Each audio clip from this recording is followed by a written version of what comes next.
Welcome back to the Ultimate Health Shift, the premier online event where we're busting barriers, transforming thoughts, all while nourishing your body and your soul. Hi, I'm Dr. Katie Henry, your host, and I'm so excited to bring to you today Monica Fay. Monica, thanks for joining us today. Hi, thanks for having me. Yes, absolutely. Monica is a professional organizer and productivity consultant, a Huffington Post and Thrive Market contributor, and she is going to be really helping us all transform our thoughts. And you guys, it's Thrive Global, not Thrive Market, although Thrive Market is great too. I just realized I was like, wait, people are going to be like, wait, that's confusing. Oh, Monica, I'm so glad you're here.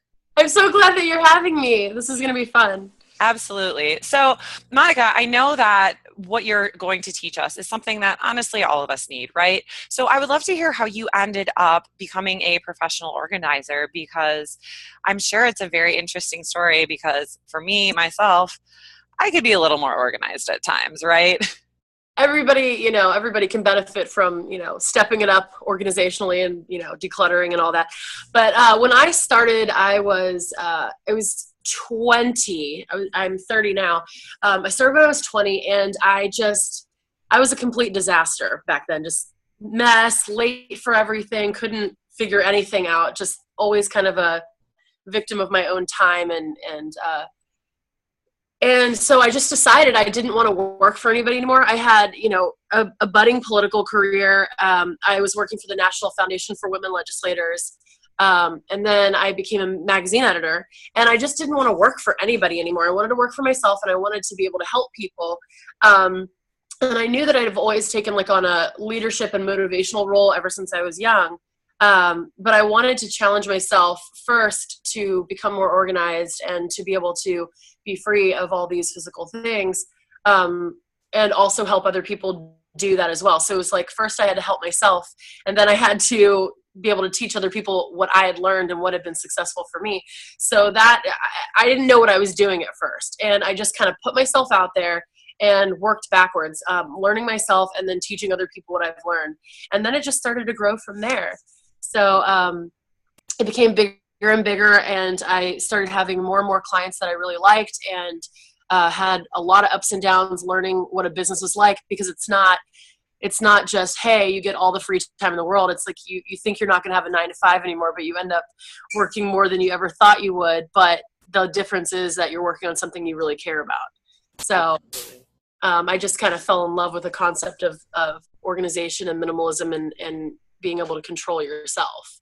So Absolutely. yeah. And I think that that's so true. And something that we're hearing from a lot of our speakers, if all of you guys listening, it's like, hey, I've been there. I know what it's like. And I've gone on this journey myself. And that actually helps so much more for people who you're working with, or all of us listening right now. It's like, hey, this is what I did. This works for me. And oh, by the way, I have all these other resources and I know all this other information, but it's your personal experience. And I think that's what helps all of us to say, oh yeah, like, you don't have it all together all the time, but you know what to do and you have the tools. And I think that's so important. So I know for a lot of people, when you think of organization and getting things kind of in line, you can feel so overwhelmed, or you're like, oh my God, where do I even begin? My life, like you said, your life was kind of a mess and all over the place, and then you're in a much better space now. So where do people even begin when it comes to this? Well, there's two different ways you can do more of the physical organization. So you can pick out any part of your life and start to do a clutter detox. And my favorite place is to start, especially for the way things are now, is and you and I have talked about it before, the digital decluttering, and then also just your physical surroundings. So the places that you spend the most time in, that's what you want to really master. So if you spend a lot of time cooking, or if you have a health goal, you want to detox your kitchen. You want to have the best dishes, and you don't want like 40 spatulas. You want your fridge to be cleared out. You want to have a sense of control over your kitchen if you have a health goal or if you enjoy cooking. And the same for if you spend a lot of time in your living room and bedroom. You want the least amount of stuff in there so that you feel really good and you're not burdened by all this crap that you're dragging around all the time. So you start small, you start room by room, and you think about what's most important to you, and then you go from there.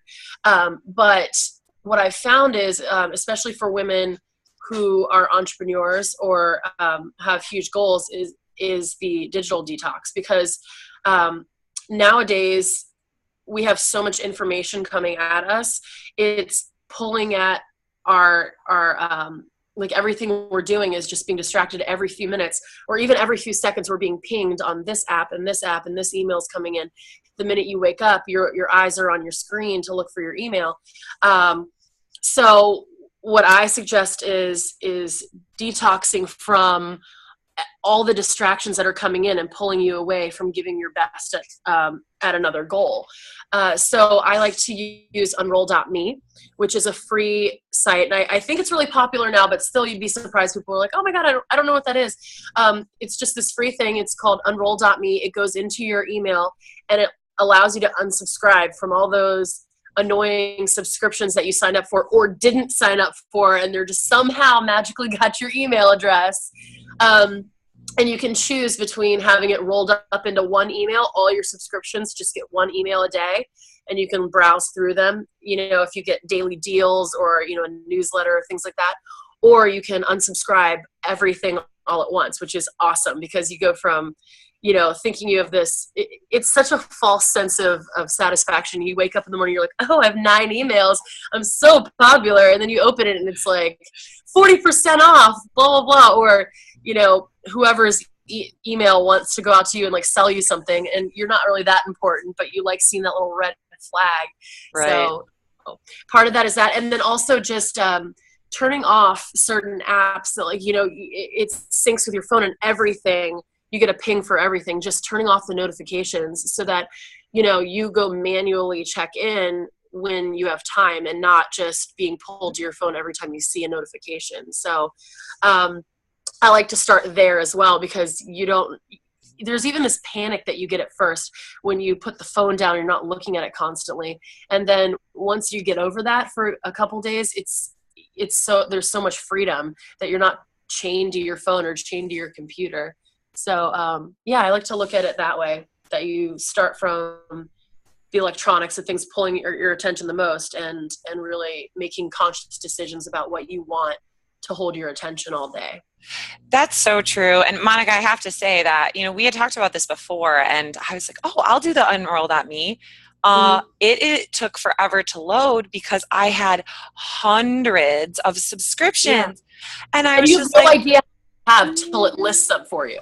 Oh my gosh, I was blown away. And I said, no wonder. And I think if you guys look at your email and look at how many things you really don't need to read, but even like you're saying, Monica, it's just that subconscious, oh, I'll just delete these. And even you're wasting time going through and deleting all those emails that you don't even open and read, but it's just cluttering your mind with things you don't really need to fill it with.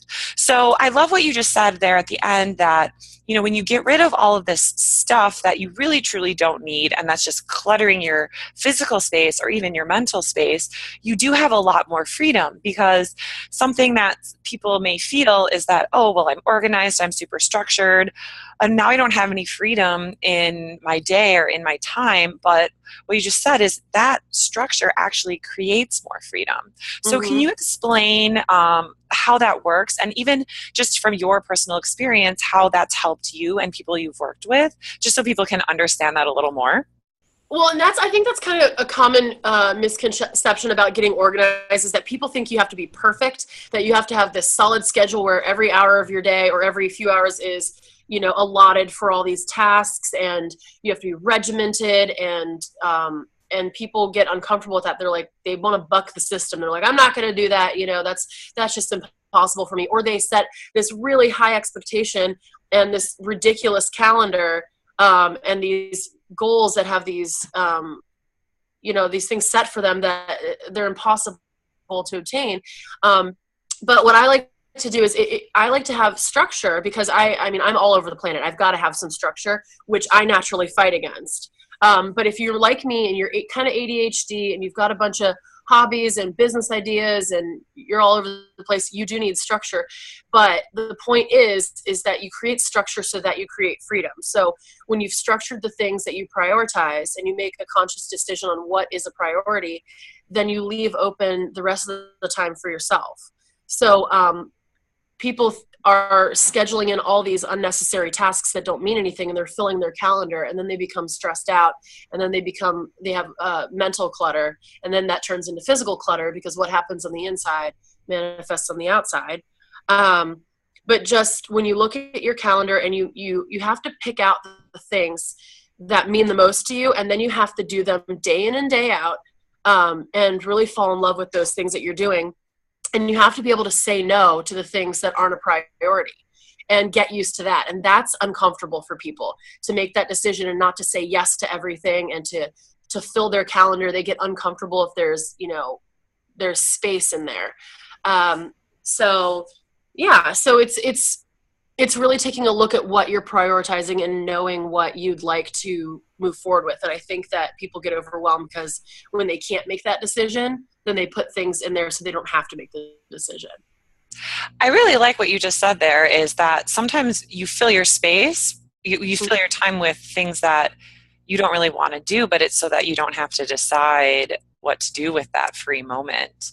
Yeah, and with everything. We do it with food, we do it with our time, we do it with our space. If you have a house and you have a lot of closet space, when you don't know what to do with that space, then you'll find things to put in that space. You'll fill it up, but it doesn't mean you need any of that stuff. And the same thing with the diet. If people don't really know what they're doing with their life, or they're feeling upset or things like that, you'll subconsciously just go to the refrigerator. You want to fill your body. You need to, it's like empty space, and people don't know what to do with it. They're just like, I must fill it. And it makes you feel better. But then in the long run, it doesn't make you feel better.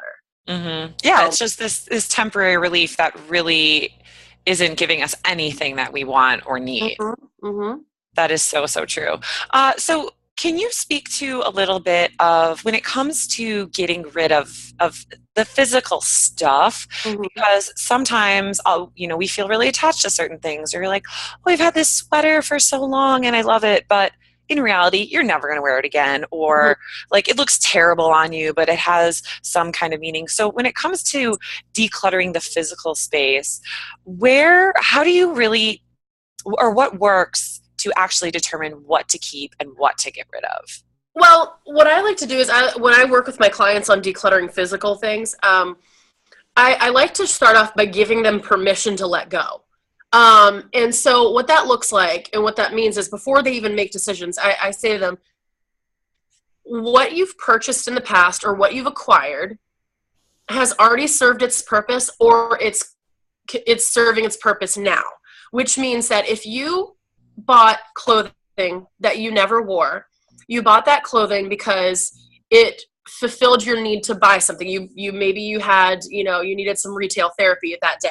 And this sounds wasteful, but it's because what we're doing is we're closing the past. When you're getting rid of clutter, you're closing the past. And what people want to do is they want to bring their feelings about what they did in the past to right now, and then they want to beat themselves up over it. So it's that guilt of, I bought this and I never wore it. Maybe I should just keep it because the tags are still on it and I spent this money. And it's not about that. You bought it. You didn't wear it. It fulfilled that. You have to look at what it fulfilled when you did it at the time. If you never wore it or never gave it to somebody, then the purpose of that was retail therapy. It made you feel good to buy something.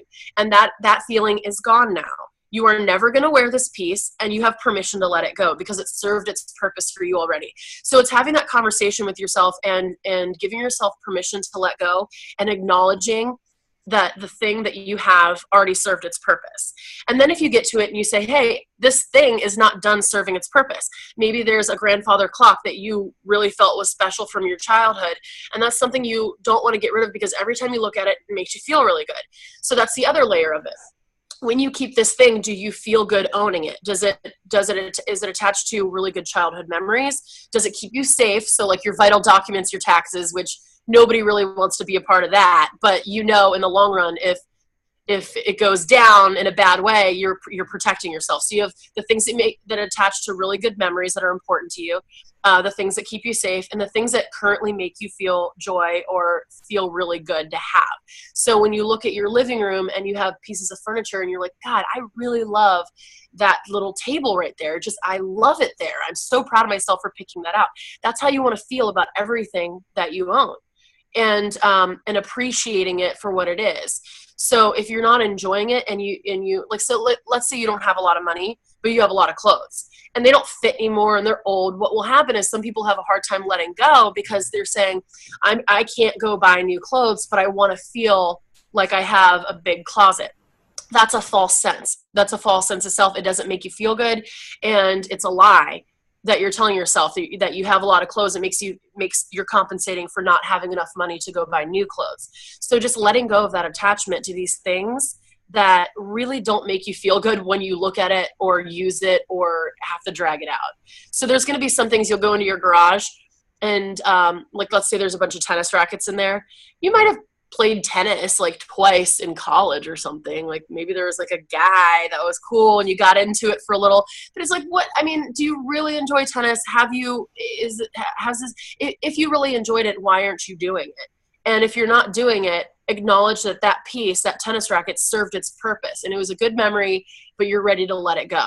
And then you make a plan for where all these things are going to go. Charity, your sister, trash, junk pickup, Salvation Army, and you do it. You just make it happen. And it feels so good when you let go.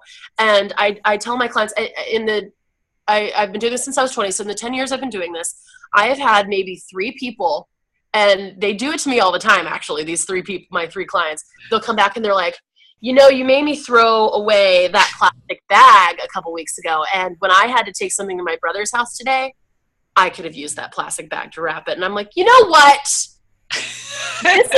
I know this is payback for me, like, you know, pushing your buttons a few weeks ago to get rid of some things that you know that you feel better about getting rid of. And now you're circling back on this one little thing. So it's very rare that people regret letting go. Yeah. And you have to give yourself, what it always boils down to is giving yourself permission to let go, because it doesn't make you bad or wrong or careless. It's something served its purpose. You let it go, you release it, and then you make the conscious decision for a behavior change in the future. I'm no longer going to take things in that does not serve a purpose for me or make me happy, so that it becomes you now making conscious decisions that always make you feel good, happy, good for you. And not, I'm keeping this, or I'm going to take this in. You're already done with that in the past. You've already let go of the past. And this is how you're moving forward in your life from now on. And I think that can be hard for people because they want so badly to beat themselves up. And you already did it. You're already guilty. Get over it. Right. Right. And I just think, Monica, everything you just shared there, I'm just sitting here nodding my head. I'm like, yes, yes, yes, this is so true. I actually just, as you told that story, I'm like, I have a tennis racket in my closet that I have not used in so many years. Like, why the hell do I have it? Donate it, like, and just get rid of it and let it go. But I think what you have shared, it parallels to all areas of your life. If you give yourself permission to release the things that you don't need and that no longer serve you, it lets go of all of that pressure. So when it comes to like your food and your diet or exercise or a relationship, really, I hope everyone that is listening can hear that this is a theme that parallels to all these different areas of your life. So yeah. And I like where you started this whole conversation was start in the parts of your physical space that you spend a lot of time in, or in your mental space that you spend a lot of time in, and then release that stuff, let it go, and then it's going to go into every other area of your life. It really does, right? Yeah, I mean, I think I was talking to you about this when you and I first talked about how I took control of my diet and my health. It's the same concept with organization, whether it's physical or mental or in your relationships. Like, just first you have to go in. So I'll tell you what happened to me. So I was not doing well in 2015.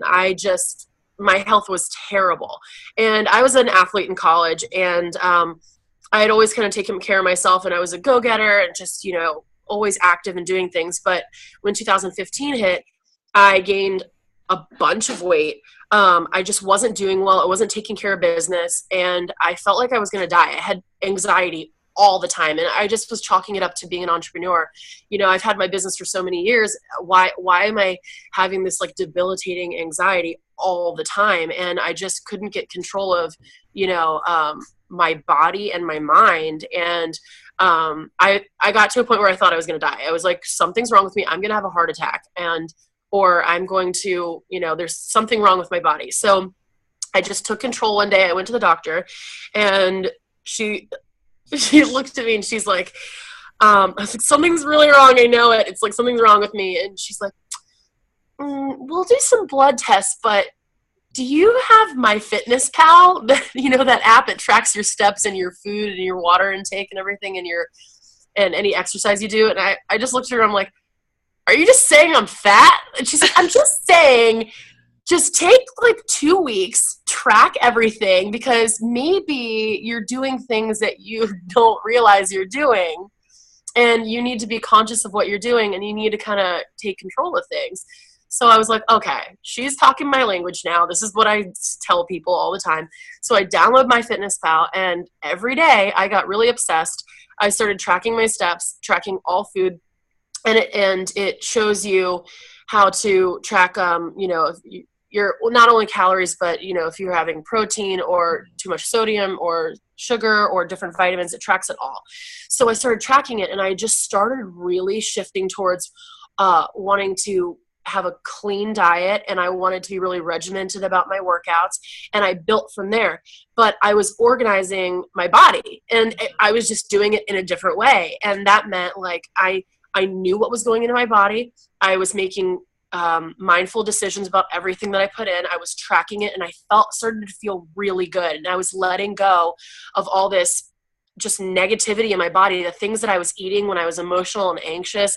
You know, I was getting my body moving so that I could, you know, things were flowing in my body better. And I wasn't just like all, because everything was like this for a while because I felt so bad. And I ended up losing within 2 weeks. She was right. I mean, I did have something wrong with me. I found out that I had the beginning stages of PCOS, which is polycystic ovarian syndrome. And it's very, very hard for women to lose weight with PCOS if they don't follow a clean diet and they don't move their body, which is what we should all be doing anyway. But that's an excuse that people will have when they have this condition, because you're like, oh my God, I can't lose weight like normal people do. It's like, well, you don't have a normal condition. You absolutely have to get yourself so organized that you are making a change in your body despite what's happening. Mm-hmm. And I had to do that. And I ended up losing 50 pounds in 9 months. And anxiety went away. I think in the past year and a half, I've felt anxiety maybe twice. Before it was all day long. It was all day, every day. It was so bad.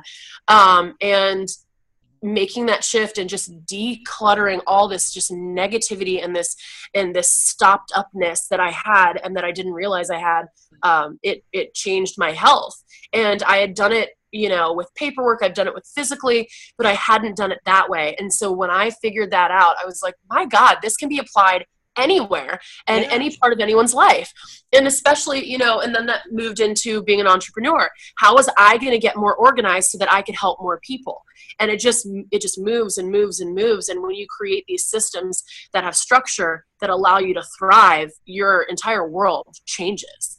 And I only know because I've screwed up so many times on my own, so many times. Like I've just hit wall after wall because I was stubborn and I wasn't doing the work needed to help myself. And absolutely. I think, Monica, that's so true. And what you just shared about your personal story, I'm sure everybody listening is like, oh yeah, that has happened to me in some capacity. And it's finding what you're saying with that story, but also everything is finding what makes you feel good, what lights you up with your physical stuff, your food, your exercise, your business, all of it, and then giving yourself permission to let go of everything else. And then you just feel so much better. And it Yeah. really does parallel to every other part of your life. And for everybody who's listening that is having any health related things, you can be eating really well, but if you have all of the physical clutter, then that's going to hold you back. Or your physical space is great, like Monica shared, but her health was a hot mess. And it was like, once you got organized there, then everything else started to fall into place. So really identifying what part, I'm just saying this, but correct me if I'm wrong, but it's identifying where in your life that you do need to get it organized and decluttered, and then focusing on that, and then watching all of the other areas that kind of fall into place once you start with what's really holding you back, right? Exactly. And the other thing is, like, letting go doesn't mean I don't care, screw it. It just means that that is no longer a part of you. Whatever you're holding on to, whether it's a breakup or, anger over a death, or you just are feeling down about yourself, you let it go. But it doesn't mean that you're just like, screw it, and then you don't move forward. It's, you never stop learning, you never stop moving forward. You're always having to move forward. You just are not carrying that weight with you anymore. And the weight can even look like, if you're an entrepreneur or something like that, and you have your system half online and then half on paper, and there's no real flow, that's a burden that you have to let go of. And people won't let go of it. They will not take 2 days just sitting on their butt in front of a computer, either hiring someone out or helping them create an entire system completely online that makes their life easier. They would rather struggle for years with a system that they have to manually put themselves into to get the work done, instead of just doing what will clear out that clutter in their business, so that they can just have an easy system that moves and moves, that's repeatable and teachable, so that their business can grow. So even something like that, it's not just screw it, I don't care. It's, you let go of the thing that you're holding on to, and then you move forward powerfully. So that's the distinction I want to make, because I don't want people to think like you just say screw it to everything. It's because if you just say screw it, then you're passive, you're sitting back, you're not playing the game of life, you're not in there creating and growing and allowing yourself to move forward powerfully. That is a really important distinction, and thank you for saying that, because the way you describe it, it's an empowering sensation versus, oh, I don't care. And I think that's really, really important. So when it comes to just getting everything done and set, and okay, now you've understood, what part of your life you want to kind of focus on, and you're starting to clutter it out and clear it out. What happens when life happens and you're like, awesome, I did great, I have all these systems in place, and then like the shit hits the fan and, oh my God, I'm a mess again? Do you just start back where you were in the beginning? And do you feel like this is just a constant checking in with yourself and going back through the process? Or what happens when it doesn't go perfectly? Well, when you set this up for success, or you set yourself up for success, you should always be checking in with yourself. It becomes a part of who you are. So when you start to downward spiral, you can check in with yourself and say like, oh my God, I've been like, this has been happening to me the past couple of days, got to get back on it. You don't want to really start over, because it feels good to have that clean, fresh start. But when you're trying to accomplish something, a goal, you don't keep starting over. And I think that I used the analogy once. If you're going to your friend's house and you make a wrong turn, you don't drive all the way back home and say like, okay, I'm going to get it this time. Every turn's going to be perfect. You don't do that. Like, what you need to do, keep going, get off your ass and move forward. You know what to do. You've already set down the groundwork. There's no starting over, going back. That's a false sense. Starting over. It's not true. The only time you're truly starting over is if you're starting a new project. And, everything else, you just have to pull yourself together. And the best way the indicator is always how you feel. So if you're starting to feel down, if you're sluggish, if you notice you haven't made a lot of movement, if you're not, you're not making good choices and you feel gross, that's the number one indicator that you need to pull yourself up, and whether that means go for a walk and feel some sunshine and just reassess things, or you need to go talk to somebody, a professional, or you just need to drink a Red Bull and go. I know that's not a healthy thing to say, but you know what I mean? Just do it. Sometimes life requires you to just do it. And there is no, I'm going to start over and rally myself. It's just move forward powerfully. Suck up your pride that you were awful for a few days or a few weeks, and you get rid of that negative feeling again, because it already happened. The negative already happened. You are not a bad person because you downward spiraled or you stopped doing something. It simply is. And that's what people have a really hard time wrapping their head around, is do not beat yourself up if you didn't move forward in your goal, but you have to really attach yourself to the emotional reason of why you want to do what you want to do.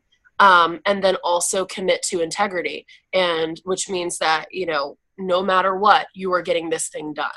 And that is the most important thing to you, and that is your priority. So if if being organized in your home is your goal, then that has to be your priority, that when you come home and you lay something down before you go to bed, you're wiping down the counters and you're going upstairs with that thing you carried in. It's everyday routine. And if you fall off a little, you just keep going. You come in the door and you pull all that stuff upstairs that the last week that you slacked on. It's not, it's just being able to acknowledge how you feel and then do something about it. And, that's just it. And I think that acknowledgement piece is so important. So what happens when, and I would say this kind of going back a few steps, but when you're just getting started with doing this process and people are struggling with that acknowledgement, or even admitting, hey, I either have too much physical space, I have too much emotional clutter, I have too much whatever.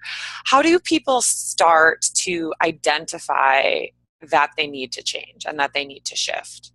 Well, right away, if your brain goes like this, you're like, oh my God, I have all this to do today, but I don't know how to move forward on this project. It's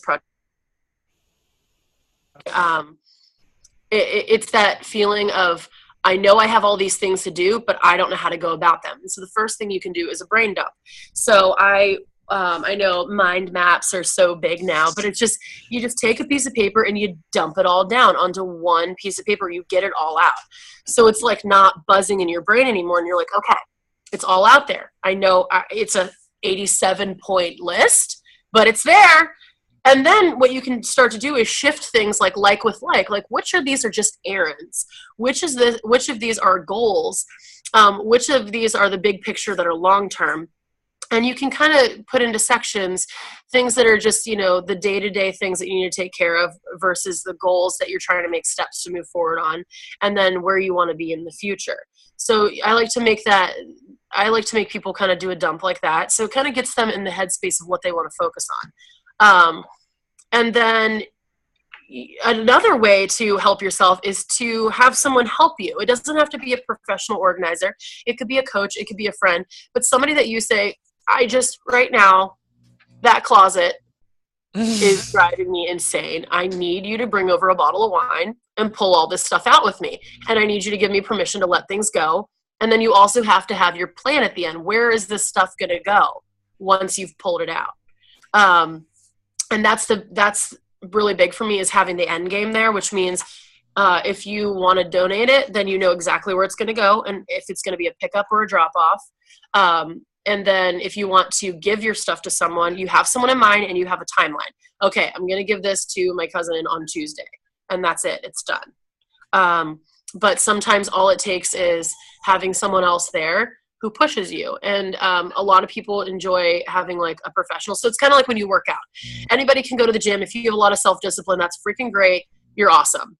You look at you on that treadmill. And then some people need the group classes. So what it takes for them is putting the money down for a group class like Soul Cycle or Pilates or something like that, or a personal trainer. So they have to make an exchange. I am sacrificing something so that you can give me something that I'm sacrificing for. They need to have that little bit of that drama to keep them in line. So it's the same thing for if you want to get organized. Sometimes if you're not really like a self finisher, because most people can be self-starters. That's how you end up with a lot of junk anyway. You're starting a project and then it doesn't go anywhere. Right.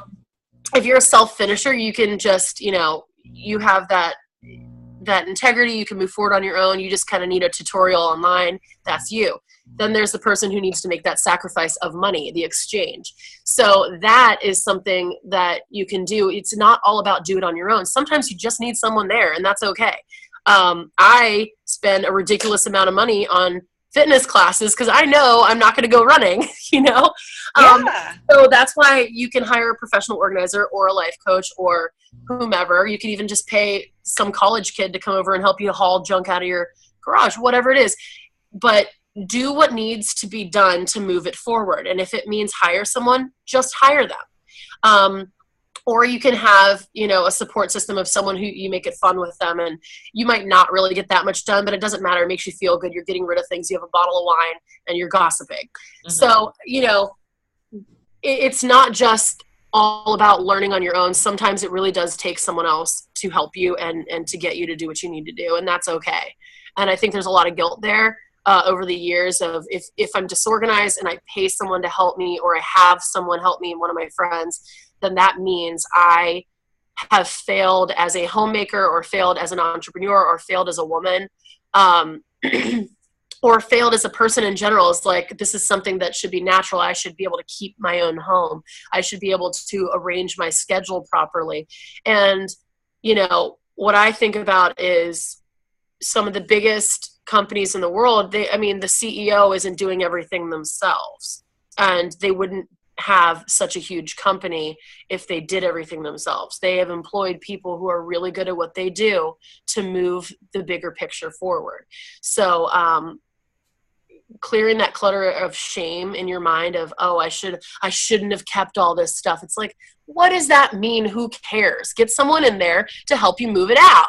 Like this shame spiral, everybody's like addicted to the shame. And then when, the drama's not there, when the things aren't there blocking you, when the self-doubt and the self-hate isn't there, what are you ignoring? What are you not acting on? And that's what's really there, is that all these things that you're putting in your own way, in your mind, in your home, are just an excuse not to move something else forward. And that's what you're really scared of. And, That's so true, Monica. I think that is like the perfect statement to pull it all together. And it is really identifying what works for you, and then setting up the support system in that way.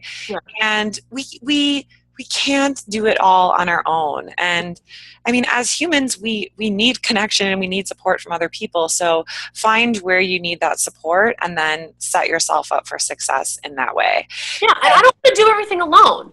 It's lonely to do everything alone. It's like, it doesn't make you a better person. You're not a more you because you did it on your own. Like, yeah, that's so true. And I think it's just, I love what you said there about the guilt and the shame and letting it go. And yeah, look at like CEOs of any successful company.